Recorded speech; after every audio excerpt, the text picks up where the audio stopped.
Today we will briefly discuss the great auto industry exodus of 2025. What if 20,000 people just vanished from their jobs in a single year? That's not a horror movie plot. It's the reality shaking the American auto industry to its core, right now. Since last year, more than 20,000 manufacturing jobs have been wiped out, and the deepest cuts are hitting the very heart of the business. The parts suppliers. This isn't just a statistic. It's a seismic shift, an exodus fueled by the electric revolution and the unstoppable march of robots. But this story isn't just about jobs disappearing. It's about a massive, once-in-a-century transformation. Today, we're not just going to show you the crisis, we're going to dig into the powerful forces behind this mass departure, reveal where the jobs are actually going, and expose who's being left behind in the great auto industry exodus of 2025. The alarm bells are screaming, from factory floors in the Midwest all the way to the boardrooms of the world's biggest automakers. This is a crisis hitting the industry from every direction at once. First, you have the big company decisions. Stellantis, the parent company of Jeep, Ram, and Chrysler, sent shockwaves through the industry when it announced it was laying off 1,100 workers at its Toledo Jeep plant, starting in early 2025. The official reason? Too many cars sitting on lots as sales slowed. But it didn't stop there. In response to sweeping new 25 tariffs on imported parts, Stellantis announced another round of temporary layoffs, this time hitting 900 workers across 5 plants in Michigan and Indiana. We're talking about the stamping and transmission plants, the very soul of traditional car making, grinding to a halt because of a global economic chess match. The company's COO called the moves necessary, but for the workers on the ground, it's just another dose of uncertainty. And it's the same story everywhere you look. Ford has announced thousands of job cuts in Europe, blaming weaker-than-expected demand for EVs. While those cuts are overseas, it raises some serious questions about the stability of its U.S. operations, especially when the company expects its EV division, Model E, to lose up to $5.5 billion this year alone. General Motors isn't immune either, announcing thousands of layoffs late last year and a plan to slash billions in costs to survive in the brutal EV market. This isn't just a few companies hitting a rough patch.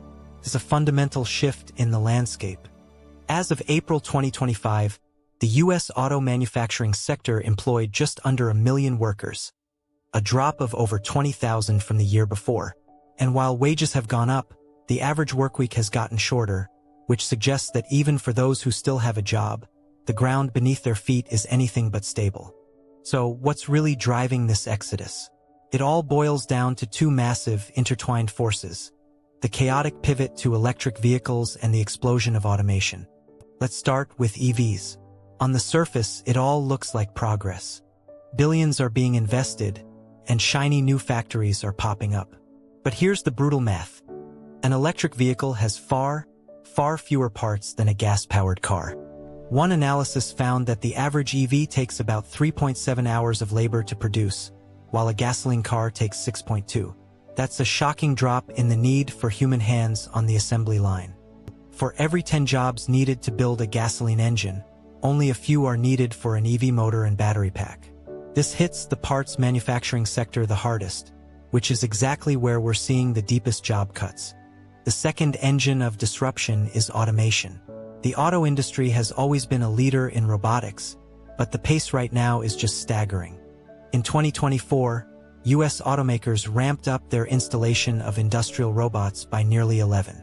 Today, an incredible 40 of all new industrial robots sold in the U.S. go straight to car manufacturers.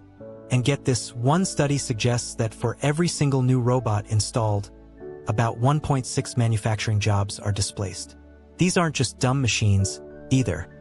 They're sophisticated systems powered by AI that can weld, paint, and assemble with superhuman speed and precision, making human workers less and less necessary. It's a brutal pincer movement. On one side, the car itself, the EV, requires less labor. On the other, the process of building it is becoming relentlessly automated. For the traditional auto worker, who has spent years perfecting their mechanical skills, it must feel like the walls are closing in. This is a complicated and fast-moving story. If you're getting value from this breakdown, do me a favor and hit that subscribe button. We're committed to tracking these huge economic shifts and explaining what they mean for real people. Your support helps us keep doing it. Now, back to the Exodus. This isn't just a story of loss. It's a story of migration, of jobs, capital, and entire skill sets. While the old auto heartland of the Midwest is hurting, a new map of American car manufacturing is being drawn. Welcome to the Battery Belt. While states like Michigan and California have lost thousands of auto jobs, southern states like Georgia, Alabama, and Kentucky are seeing steady gains. This is where the future is literally being built. Automakers are pouring billions into massive new EV and battery gigafactories all across the South. Ford is building a new plant in Michigan for cheaper LFP batteries, promising 1,700 jobs. Stellantis and Samsung are dropping $2.5 billion on a battery plant in Kokomo, Indiana, with plans for a second one. But here's the catch. These new jobs are not one-for-one replacements. The skills required are completely different. The industry doesn't just need people who can turn a wrench anymore. It needs technicians who can manage and maintain fleets of complex robots. It needs chemists and electrical engineers to work on battery cells. And, maybe most importantly, it needs an army of software developers and AI specialists to build the computers on wheels that modern cars have become. This is the great disconnect. You have mass layoffs of one kind of worker happening at the exact same time as a desperate search for a totally different kind of talent. And beyond the factory floor, entirely new job categories are appearing. The race to build a nationwide charging network is expected to create around 140,000 jobs by 2032 in everything from installation to software maintenance. The market for second-life batteries, where old EV batteries are repurposed to power homes and stabilize power grids, is set to become a multi-billion-dollar industry, creating even more new roles. All told, the U.S. battery industry is projected to create somewhere between 84,000 and 125,000 new domestic jobs by 2032. So the jobs aren't just vanishing, they're transforming and moving. As if a technological tsunami wasn't enough, global politics decided to pour gasoline on the fire. In 2025, the U.S. auto industry was slammed with major tariffs, including a 25% tax on many imported vehicles and parts. For an industry that relies on incredibly complex global supply chains, this has been devastating. A single part might cross a border multiple times before a car is fully assembled. The financial hit has been staggering. One analysis projected the total cost to automakers could top $100 billion. Toyota warned of a potential $9.5 billion impact. GM is bracing for a $5 billion hit, and Ford is expecting a $3 billion impact. This isn't just monopoly money. This is cash that can't be spent on R&D, new factories, or worker paychecks.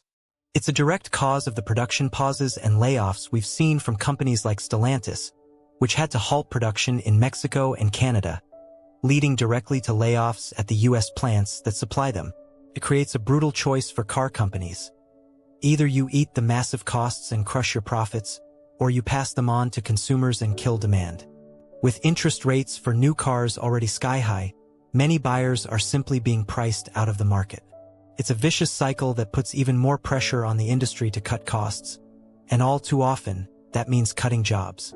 The great auto industry exodus of 2025 isn't a simple story of decline. It is a painful, chaotic, and revolutionary rebirth. We are watching the end of one era and the messy, uncertain dawn of another. The assembly line jobs of the 20th century are, in many cases, gone for good, replaced by robots on the factory floor and software engineers in the lab. The challenge ahead is immense.